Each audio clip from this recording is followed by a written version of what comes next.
Welcome back to the Dark Truth Diaries, where I take you deep into the shadows of real-life betrayal, revenge, and the darkest secrets people keep from the ones they claim to love. Tonight's story is personal. Very personal. Because it's told directly from the perspective of a woman who survived. The most chilling kind of betrayal. The kind that doesn't just break your heart, but threatens your very existence. This is her account, in her own words, of how the man she trusted with her life tried to replace her, erase her, and build a new world without her in it. Turn off the lights. Settle in. Because you're about to hear the chilling story of he tried to replace his wife until she learned the truth. The beginning of the end. My name is Mia Carter, and I used to believe I married the perfect man. Ethan and I spent 8 years together. 8 years of shared dreams, cozy evenings, inside jokes only we understood, and a life that looked flawless to anyone who saw us. He was charming, thoughtful, and deeply attentive. Until one day, he wasn't. It began with small things. Late nights at work. Dead phone batteries. Unexplained meetings. You know, the things you try to ignore. Because the truth feels too heavy. I told myself he was stressed. Overwhelmed. Just tired. Because we all want to believe. The person we love couldn't possibly hurt us. But I was wrong. Dangerously wrong. Ethan didn't change overnight. It was slow, methodical, almost rehearsed. He began criticizing my clothes. Then my hair. Then the way I decorated the house. Then the way I spent my time. You should try something new, he would say. You're different now, older. Older. At 34. It was a sentence that cut like a blade. He pushed me to do things that didn't feel like me. A new workout routine. Different makeup. Tight dresses I never liked.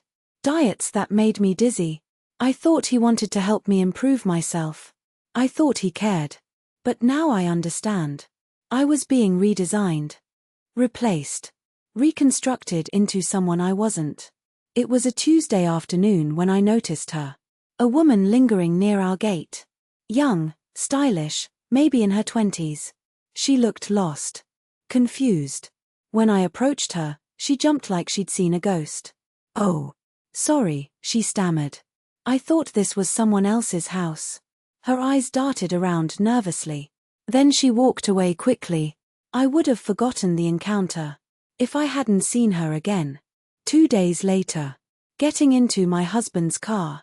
In the supermarket parking lot. He drove off. Without ever noticing I was standing there. Holding a bag of groceries.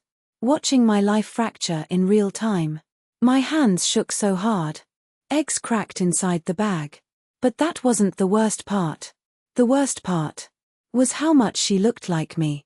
Same hair length. Same height. Same skin tone. Same subtle dimple on the left cheek. She wasn't just another woman. She was a copy. A replacement candidate. I never checked Ethan's phone. Never needed to. But that night, I waited until he fell asleep. And unlocked it gently using his thumb while he snored softly. The messages I found weren't sexual. Weren't romantic. They were worse. Ethan was giving her instructions. Wear the black dress today. Don't cut your hair yet. It's not the right time. Try the same perfume I told you about. Practice the smile again. The soft one. And most disturbing. A photo of me sleeping. His message below it. She still sleeps like this. You'll get it eventually. My stomach twisted. My skin crawled. This wasn't an affair. This was a replacement plan. I spent 2 days pretending not to know anything. Watching him. Listening to him. Smiling back at him. It felt like living with a stranger wearing my husband's skin. Then came the night he asked me, "Do you ever think about changing yourself? Trying something new? Becoming a better version of you?" His eyes scanned me like I was merchandise. That was my breaking point. I didn't scream. I didn't cry. I simply whispered, "Who is she, Ethan?" He froze. Then smiled the most sinister smile I'd ever seen. You weren't supposed to find out yet. Yet. That single word destroyed any idea I had of forgiveness. Ethan confessed everything. With a calmness that terrified me. She wasn't a random girl. She wasn't even someone he met online. She was someone he trained. A woman he hired months ago. For his advertising company. A creative assistant. He paid her handsomely. To mimic my style. My personality. My habits. To become familiar. Comfortable. A smooth transition from the old life to the new. You've changed, he told me. We've grown apart. I want something fresh.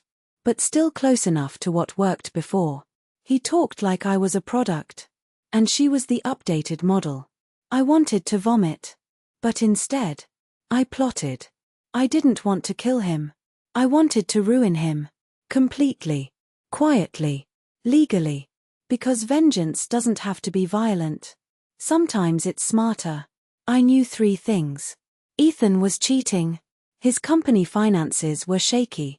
And he was using company money to fund this replacement project. So I gathered evidence. Screenshots. Emails. Receipts. Hotel logs. Workplace transactions. Voice recordings of his confession. Everything. And with one carefully crafted anonymous package. I sent it all. To his company's board of directors. Then I sent another package. To the woman he was training. Revealing the full extent of his manipulation. And finally, a divorce lawyer received a package too. With everything neatly organized. It took 11 days.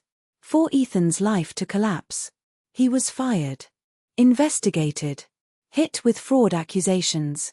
Sued for harassment by the young woman. Forced out of our home. He begged. He screamed. He blamed me. But I didn't look back. On the day I left the house for good. He cried on the driveway. Holding my arm. Begging me to be reasonable. And all I said was, you should have chosen a new life. Far away from mine. I walked away.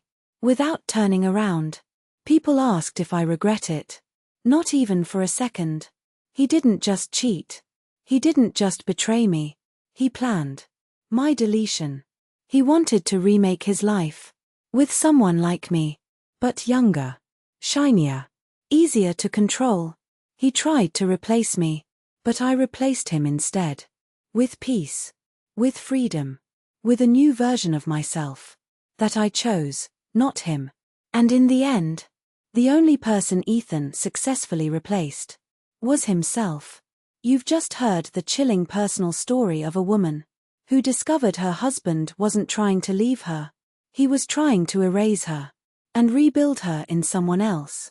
Tell me in the comments, was her revenge justified? What would you have done in her place? If you enjoyed this story, make sure to like the video, subscribe to the Dark Truth Diaries, and hit that notification bell, so you never miss the next twisted tale of betrayal and revenge. Until next time, stay safe, stay alert, and remember, sometimes the biggest danger is sleeping right beside you.